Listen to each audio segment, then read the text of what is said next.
Hello everyone, I'm the Magic Illumineer, and welcome back to my little corner of magic and wonder on the internet where I discuss Disney Lorcana. Today we continue the mini-series I've started here by reviewing themes and synergies with the different ink colors in Lorcana, and I will be continuing to go through each ink in alphabetical order, discussing different thematic elements with the cards, including combos and synergies with the other ink colors that it can combine with. In today's video, I'm going to be discussing Amethyst. So Amethyst seems to be designed to use several combo pieces together to create stronger effects. Several cards have different abilities that are linked to other characters.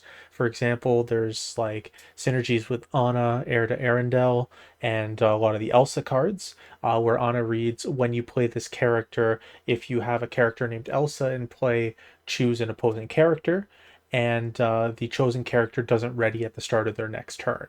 With so many different Elsa options to choose from in Amethyst and in other ink colors now, this can be a relatively simple condition to achieve to be able to make use of Anna's ability. Another example of this type of synergy exists with Flotsam and Jetsam Ursula Spies. Jetsam's Sinister Slither ability gives your character's name Flotsam the evasive keyword, while Flotsam's Dexterous Lunge gives the Jetsam character's Rush. So they're able to synergize together if you have both of them in play to have both Rush and evasive on them. The last example I want to focus on here is Mickey Mouse Wayward Sorcerer and the Magic Broom Bucket Brigade card. Mickey Mouse has the ability Animate Broom, which decreases the cost of any broom characters you play by 1 ink. He also has the Ceaseless Worker ability, which allows you to return a broom card to your hand whenever they're banished in a challenge while Mickey's in play. So this strong recursion mechanic makes this version of Mickey quite powerful if he can stay on the board. So on the topic of recursion, Amethyst also has several cards that have the ability to return cards to your hand to be played multiple times. In addition to the previously mentioned brooms, there's Befuddle, which allows you to return a character or item with cost 2 or less to that player's hand, so it can target your own stuff as well as your opponent's characters and items. There's also Marshmallow, Persistent Guardian, and Marshmallow has the ability Durable, which allows you to return the card to your hand once it's banished in a challenge. So you can consistently recur that and play him. He's a big body and can constantly give you board presence every time he's removed from play. There are also several Amethyst cards that make use of the Challenger mechanic. So Challenger X provides a bonus to challenging characters' strengths equal to X. For example, Zeus, God of Lightning, has Challenger +4, which grants him 4 strength when challenging an opposing character. Keep in mind, this is specifically when you challenge an opposing character. They do not get the bonus when they themselves are challenged.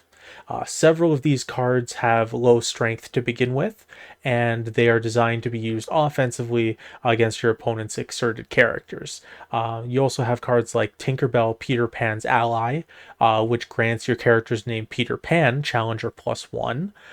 There aren't a lot of Peter Pan cards released right now, but presumably we're going to see more synergy with that in the future, which is this being another example of some characters having synergies tied directly to other named characters, which was discussed previously. With regards to the theme, Lorcana website provides the following description for Amethyst. Amethyst glimmers are wondrous, for this is the otherworldly ink of sorcerers, sages, animated objects, and other glimmers who use their special powers to achieve their aims. They are incredibly powerful when they have access to their amazing abilities, but may land in trouble if they're stripped of those or tap into power they can't control. Now, when I looked through the Amethyst cards that have been revealed thus far, it surprised me with how literal that description is.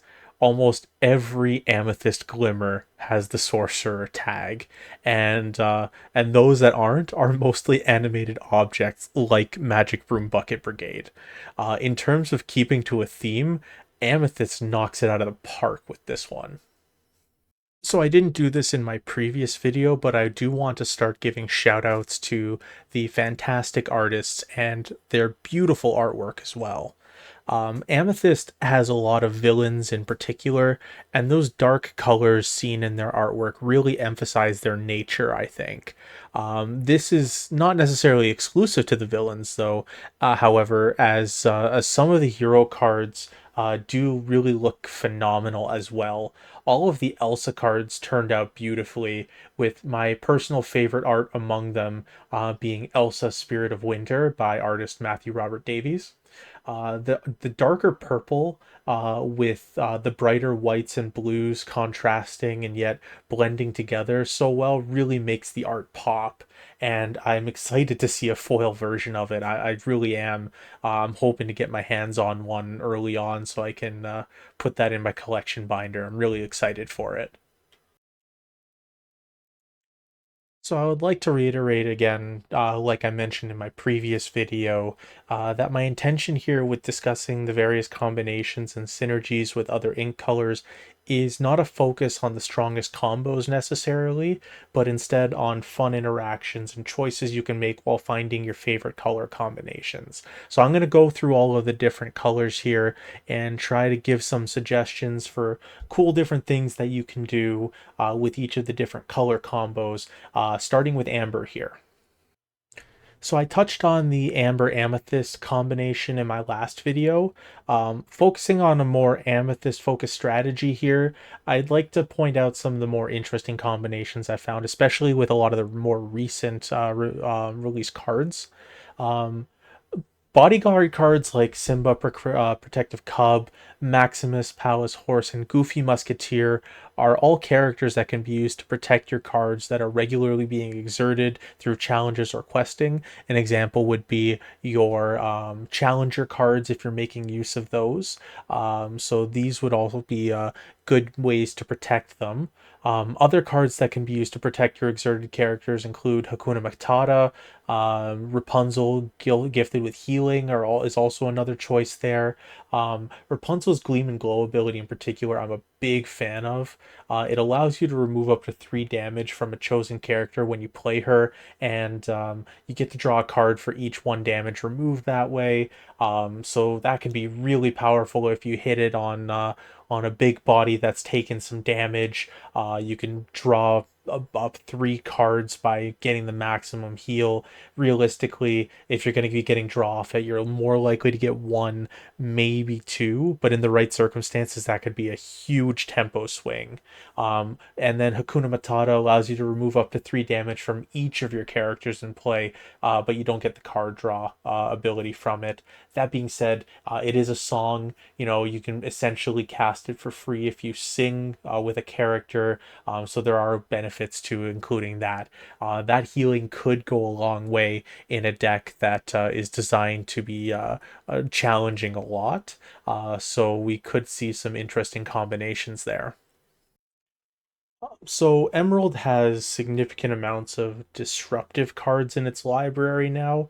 We've seen a lot of releases over the last few days in particular. There are several different methods of providing the reckless condition, for example, which means that the character will not be able to quest for that turn and must challenge if able. One example of this is John Silver, Alien Pirate from the Treasure Planet IP. You also have Yago Loudmouth Parrot and The Beast is Mine. These are all examples of cards that give Reckless to a character. And this strategy could make your opponent's characters vulnerable to a counterattack from your own characters if you wanted to focus on challenging, like with those challenger cards. Another option would be to use cards like Megara, pulling the strings, to bolster the strength of one of your characters by +2 when you play her in order to make efficient trades with your opponent. And then other examples of this are cards like Stolen Scimitar, which if you exert it, will give you a +1 boost to a character, +1 strength in particular, I mean, which is actually increased to 2+2 if that character is named Aladdin. Or there's also Vicious Betrayal, which gives a chosen character +2 strength, or +3 instead if they're a villain character. So there's a lot of those conditional aspects as well with these cards, which makes deck building even more interesting. Then there's these are all strong tools that can be used to deal with high willpower characters that exist, like Triton, like if you see a wild Maui out there with his big body. There's a lot of these high willpower cards that these particular strategies will help with to remove them. So Ruby and Amethyst have strong cards, but I find that they're more strong individually and less synergistically. That's my personal opinion on this particular color combinations. That being said, there are a couple of exceptions to this analysis, such as the Ruby Elsa Ice Surfer, similar to Anna Heir to Arendelle. Her ability, That's No Blizzard, allows you to ready her again whenever you play an Anna character card, though she wouldn't be able to quest for the rest of the turn. She would still be able to challenge, sing songs, etc. So that is a good synergy. There aren't a lot of Ana cards out there right now. There's just the one so far that's been revealed. Surely there's possibly going to be more in the future here, which would make that card even better. But the other Elsas, I think, is where Ruby and Amethyst really find some good synergy, though. Elsa Snow Queen and Elsa Spirit of Winter both synergize with cards like Mulan Imperial Soldier and Aladdin Heroic Outlaw by giving them challenge targets to make use of their abilities. So with Mulan and Aladdin, you have to challenge and banish a character with each of them to get different abilities. Mulan gives you +1 lore to each of your characters that are going to be questing for until the end of the turn, and Aladdin will grant you 2 lore by stealing it from your opponent. They lose 2 lore, you gain 2 lore whenever he successfully challenges and banishes a character. Um, so the reason that these Elsa synergize with them is because they have the abilities to exert your opponent's characters and put them in positions where they would be prime targets for this Mulan and Aladdin combo. Now, Ruby does also have some cards that can combo with Amethyst Challenger cards, such as Fan the Flames, and also LeFou in Instigator, who is Fan the Flames with a body. They allow you to ready a chosen character, and they won't be able to quest for the rest of the turn. It's very strong with cards like, again, Aladdin and Mulan. They'll still be able to sing songs and challenge, so they'll be able to make use of those kinds of abilities. There's also Scar, Shameless Firebrand, and his Rousing Speech ability. This readies all of your characters with cost 3 or less, and they won't be able to quest for the rest of the turn. That's kind of a theme that you see in Ruby, and this combo works really well for controlling the board. So you could see a lot of that in this particular color combination. So Sapphire and Amethyst could work well together when you make use of item synergies. You have cards like Belle, Inventive Engineer, and Maurice, World Famous Inventor, who both have abilities to reduce the cost of the next item that you play in a turn when you have them go on quests. There are lots of different choices you can make when it comes to items. You have on the Sapphire side of things, Coconut Basket, a Scepter of Arendelle, and then on the Amethyst side of things, you have cards like Magic Mirror and Ursula's Cauldron. And if you ever need to bring back an item card to your hand, you can also use the action, if it's not Baroque, to return an item from your discard to your hand. Ariel Who's It Collector also synergizes with the previously mentioned items, as you can ready her whenever you place an item, allowing you to quest, challenge, or sing multiple times in a turn. Combined with the Scepter of Arendelle in particular, you would be able to use the support keyword multiple times to bolster several of your characters in play. Challenger cards such as Zeus or Dr. Facilier would benefit from this quite a bit. Merlin's self-appointed mentor also has the support ability and can work well here too. And then the work together action card also grants a chosen character the support keyword until the end of the turn. So lots of different choices there if you wanted to try and build around that. Steel has several challenger cards of their own that you can kind of use to combine with some of these Amethyst cards. Some examples being Captain Hook Thinking a Happy Thought, Simba Returned King, and even Captain Hook Forceful Duelist. Playing several of these low cost characters and then refilling your hand with the song A Whole New World could also be a viable strategy to keep a strong tempo going against your opponent, as it causes both players to discard their hands and draw 7 cards. Speaking of A Whole New World, it also combos really well with Jafar, Keeper of Secrets, whose Hidden Wonders ability grants him +1 strength for each card in your hand. By drawing back up to 7 cards, it gives Jafar a very strong power boost. So my final thoughts here are that the Sorcerers and Amethyst pack quite a punch and will be an exciting group of cards to play with upon Lorcana's official release. I think that they have great artwork as well, especially the Elsa cards like I mentioned previously, and I think that they're going to look great in a collector's binder just as much as they will in a deck filled with other cool cards. So that's all for me today. Thank you guys for checking out this video, and hopefully you checked out my previous video as well. I'm looking forward to continuing this series with Emerald next.